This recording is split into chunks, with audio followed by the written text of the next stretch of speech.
예, 저희가 있는 서울도 점점 빗줄기가 굵어지면서 태풍이 다가오고 있다는 거 실감이 나기 시작합니다. 언제 가장 고비가 될지 김태욱 기자와 함께 짚어보겠습니다. 자, 이번 태풍이 무서운 게요. 보통 이제 태풍은 북상하면서 세력이 약해지는데 흰남노는 오히려 더 커지고 있다고요. 네, 먼저 위성 영상을 보면서 좀 설명해 드리겠습니다. 예. 태풍의 눈을 뚜렷하게 유지한 채 이동을 하던 이 흰남노가 이렇게 태풍의 눈이 사라지는 순간이 있었습니다. 예. 잠시 정체했었을 텐데요. 일시적으로 세력이 약해졌었습니다. 그리고 북상을 시작한 이후로는 희미해졌던 태풍의 눈도 다시 나타나고 네. 세력을 키우고 있는 걸 확인할 수 있습니다. 지금이 매우 강 단계인데요. 내일 새벽 3시쯤엔 태풍의 가장 높은 단계인 초강력으로 커질 전망입니다. 이렇게 세력을 키울 수 있었던 이유 두 가지입니다. 동중국해 수온이 예년보다 2도가량 높아서 태풍의 에너지를 불어넣고 있고요. 또 하나, 인도양과 남중국해에서 수증기도 꾸준히 공급되고 있기 때문입니다. 예. 그리고 태풍의 연료를 계속 공급하고 있다고 보시면 되는데요. 네. 반대로 성장을 막는 요소가 없습니다. 이 대기 상하층 풍향과 풍속의 차이가 크게 되면 예. 태풍의 구조를 깨뜨릴 수가 있는데요. 그 차이가 작다 보니까 전혀 영향을 예. 주지 못하고 있는 결국 겁니다. 바다 뜨거워지다 보니까 태풍의 눈이 부서지지 않고 있다. 지금 흰남노가 지금 어디쯤에 있고요? 지금 우리나라가 언제가 가장 고비가 될까요? 네, 현재 대만 동북동 쪽 약 320km 부근 해상에 있는데요. 시속 18km 속도로 우리나라를 향해 오고 있습니다. 중심 기압이 940헥토파스칼에 최대 풍속은 초속 47m의 바람을 유지하고 네. 있습니다. 우리나라는 태풍이 가장 근접하는 내일 밤부터 6일 오전까지가 네. 최대 고비가 될 것으로 보입니다.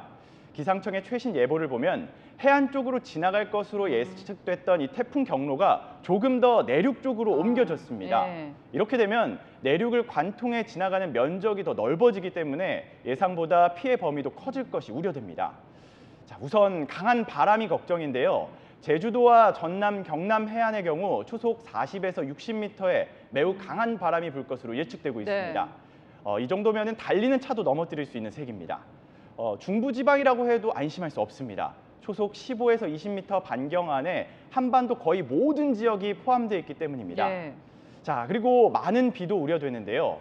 지난 2016년 태풍 차바의 영향으로 양산시는 1시간 동안 119.5mm의 비를 뿌려서 역대 기록으로 남아 있는데요. 예. 이번 흰남노가 그 기록을 넘어설 것이라는 예측도 나오고 그러니까 있습니다. 한반도 전역이 영향을 받을 것 같다.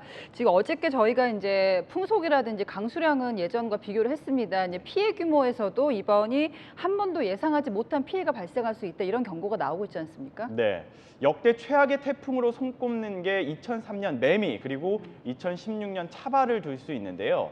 그 당시 피해 규모를 살펴보면 태풍 매미는 사망 119명, 예. 실종 12명에 총 6만 1,844명의 이재민이 발생했습니다. 재산 피해도 4조 2,225억 원이나 됐고요. 비를 많이 뿌렸던 차바의 경우에는 사망 6명에 이재민 6,714명, 네. 재산 피해가 2,150억 원이었습니다. 이 태풍 흰남노는 이보다 강한 위력을 품고 오기 때문에 정말로 각별한 대비가 필요한 겁니다. 주의할 사항이 한 가지가 더 있는데요. 높은 물결에 따른 피해입니다. 기상청에 따르면 최대 10m 이상의 집채만한 물결이 일 수 있다라고 했는데요.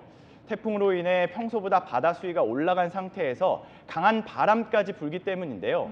거기에 태풍이 근접하는 시간대에 만조, 밀물 시기가 겹칠 수 있어서 해일은 더 높아질 거라는 겁니다.